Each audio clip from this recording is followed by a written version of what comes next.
But we begin with America's Governor, Ron DeSantis, who's doing an incredible job in Florida. And he tells us why Biden's failure to abide by the Constitution and his constant lies to the American people about the security of the southern border are all the more reason we need Trump back in the White House. Go. We're here with America's Governor, Governor Ron DeSantis. Welcome, Governor. Governor, you've been a member of the House. You've been governor for a while now. You're considered a very, very successful governor. You look at Joe Biden. He has a executive order he puts out. He says, I'm going to fix the border. He destroyed the border. He signed over 90 executive orders. Now he's signing another executive order. We hear that really nothing's changing on the border. He not only violates the Take Care Clause of the Constitution, not only violates multiple parts of federal immigration law, he lies and lies and lies to the American people more than Michael Cohen. What do you make of this? Well, you know, Mark, when you're in a position of executive responsibility, there's sometimes bad things may happen that are not your fault. There's sometimes bad things are happening that if you had had some foresight, you could have headed it off. And then there's things that are sins of commission. And the border is a sin of commission by Joe Biden. He overturned the Trump policies. That is what has caused the crisis. This didn't just happen out of thin air. It was manufactured and engineered by Joe Biden. So the policy consequences have been disastrous. You've highlighted people, I've highlighted people who've lost loved ones for criminal aliens coming in. We know what's happened with human trafficking. We know what the cartels are doing. And then, of course, just the sheer number of people. You have liberal jurisdictions that are putting the interest of illegal aliens over their own people, which is outrageous. But then you have the constitutional question that you cite. When you put your left hand on the Bible and you raise your right hand to take the presidential oath, you are taking an oath to take care that the laws be faithfully executed. And Joe Biden has systematically violated that oath. He has not lived up to the office of president's duty to make sure that our laws are enforced. And then even doubly so, as commander-in-chief, he has a responsibility to ensure and enforce the sovereignty of our country. And he's not done that. And so now what he's trying to do, so they've let in 10, 20, however many millions of people. It's had really negative consequences on American society and in our country and our sovereignty. But then they're going to want to try to pull the wool over people's eyes and try to act like he's the one that's doing something for the border. He's going to blame the Republicans in Congress. And look, I think the Republicans in Congress have made mistakes. I think they should have attached the border to all these appropriations. They refuse to do it. But the bottom line is this executive order is window dressing. It's a farce. But, Mark, and you know, you and I both know, the corporate media is going to run interference for him on this for the rest of the election. They're going to try to act like the border's taken care of. They're going to try to act like he solved the problem. And first of all, that's not true. But second of all, whatever happens between now and the election, the day after the election, he's going to open it back up again. We know that that's going to happen. So it's really up to the American people at this point to put a stop to it. You know, Governor, Joe Biden likes to accuse President Trump of being a dictator, wanting to put people in prison. Gee, that sounds like projection, doesn't it, from Joe Biden? And on top of that, Governor, he lies about so much. For instance, the Supreme Court of the United States twice ruled against him.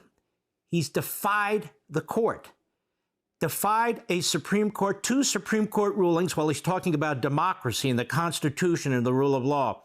Then he lies and he says that effectively Trump's going to do what he does. What do you say to this president who's defying the Supreme Court, who defies immigration laws, and in fact defies a lot of laws when it comes to this country? What do you say to him? Well, you have two things. One is, you're right, Mark, this guy is a serial liar. I mean, on all hosts of issues, on the border, on the student loans, on even minor things that he's constantly doing it. You know, the difference is when Donald Trump was president, if he said something with a comma out of place, you'd have like 10 quote unquote fact checkers from corporate media organizations try to say, oh, that's not true. And they would do all this and spin all this up. With Biden, These guys have gone on a 3.5-year vacation. They basically let him do all this stuff. Very rarely he's held accountable, oftentimes in an indirect way, usually with just friendly fire. So from the whole corporate press, you have a president that lies constantly. You have a president that's not up to the job, and that's not something that they don't want to talk about. But on the constitutional question, he is violating the Constitution with his student loan gambit. They had this statute on the books for 20 years, and all of a sudden that can be used to have taxpayers bail out people with student loans. If a truck driver is taxed to be able to pay off the student loan of somebody that got a degree in gender studies, that's wrong. But it's also not legal. He has not gotten Congress to enact that policy. You know why? Because if congressmen voted to enact that policy, a lot of them would get voted out of office because it's not what the American people want. So he is flouting the law in a number of different ways. But you know what? One of the things that's frustrating is, you know, there's a lot of people that are apathetic out there about all this. And I don't think there's sufficient outrage at how he's conducted himself in office. Governor DeSantis, is Joe Biden at war with working class Americans, with the middle class in this country? 100%. I mean, think about when he came into office, what did he do? He went on an unprecedented spending spree that has sparked the worst inflation we've seen in the last 40 years. People's grocery bills have gone up 50, 60, 70, 100% since he's been president. Their wages have not gone up that much. He also came in and tried to force COVID vax mandates on people, threatening truck drivers with losing their job and other blue-collar people. He's allowed the open border, which is bringing in people that are working in some of these states illegally. That is depressing wages for working people. And then, of course, if you just look at his overall approach to energy policy, he is putting climate ideology over bread and butter economics for the American people. He wants you to pay more for gas. He wants you to pay more for electricity, and he wants you to pay more for automobiles. Mark, most people don't want an electric vehicle, but most people can't afford an electric vehicle, and yet he wants to plunge us in that area. So it's been a frontal assault on the middle class, on working people, all in service of this really bankrupt left-wing ideology. And oh, by the way, a lot of these big city mayors and prosecutors deserve a lot of the blame for the crime, but Biden is right in there with them on wanting to put people back on the street. He supports eliminating cash bail. He supports all these Soros-funded prosecutors across the country. And incidentally, in Florida, we had two of them here, one in Tampa, one in Orlando. I removed both of them from their posts. They are gone because they put their ideology and their political agenda over their duty to enforce the law, and that put people in their jurisdictions at risk. And so we're not standing for that in the state of Florida. Biden wants to facilitate that all across this country. In fact, you were sued when you fired that prosecutor, and you won in court the other day. So this is what I mean. Conservatives need to take risks. I don't mean reckless risks. They need to follow their principles and take them through action. And this is one of the things you've been doing as governor over and over and over again. It's not enough for conservatives to whine and complain and wring their hands. When we are in positions of power, we actually have to do things. And if people look at your experience and your success as governor, this is what it's about. It's, I promise this, these are my principles, I'm implementing it, and then we'll duke it out if we're sued. Let me ask you this. Why does Joe Biden hate the state of Israel? That's my view. And hate the prime minister of Israel. He never talks down the fascist fundamentalists that run Iran. He never talks about Xi in a negative way. I don't think he knows even how to spell Un's name over there at North Korea. But it's always a relentless war against the Israelis, the IDF, against Netanyahu. What's his problem? He's a puppet to the far left in this country. He does not want to offend the far left. He's virtue signaling to them. You know, those pro-Hamas people at Columbia and Harvard, they're taking over the campus, they're taking over offices. That's Joe Biden's base. And so he's got to cater to them by attacking Israel. Those pro-Hamas people are anti-Semitic. They're anti-Israel.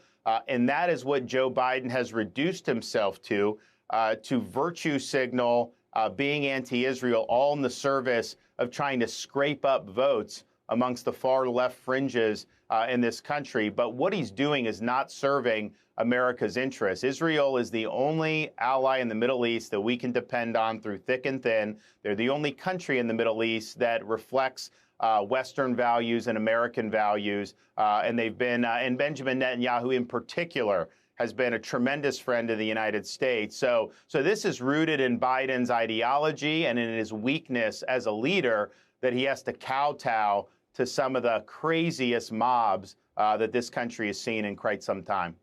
Governor, one last question. Even the UN and Europe has condemned Iran for pushing out inspectors because Iran is really on the precipice of having a nuclear weapon. The Biden administration was lobbying France, Britain, and Germany not to rebuke them. They finally voted for it, but it was prolonged. Those countries wanted to do it in September. Iran's going to get a nuke on his watch, isn't it? Because he's not doing a damn thing to stop them. This is just so bizarre, Mark, because this Obama was the same way, and that Obama nuclear deal was a total disaster. Donald Trump came in, he turned the screws on the Iranian regime, and that worked. The regime was on its heels. They didn't have any cash coming in. They couldn't do a weapon because they didn't have the wherewithal to do it. Biden comes out, floods them with cash. They're funding terrorism all across the Middle East. October 7th wouldn't have happened had we had a strong Iran policy. He is paving the way for Iran to get a nuclear weapon, and it's delusional policy, but it's doubly so given that his Democratic predecessor, when he was vice president, tried the same policy, and that policy totally flopped. Hey, Sean Hannity here. Hey, click here to subscribe to Fox News YouTube page and catch our hottest interviews and most compelling analysis. You will not get it anywhere else.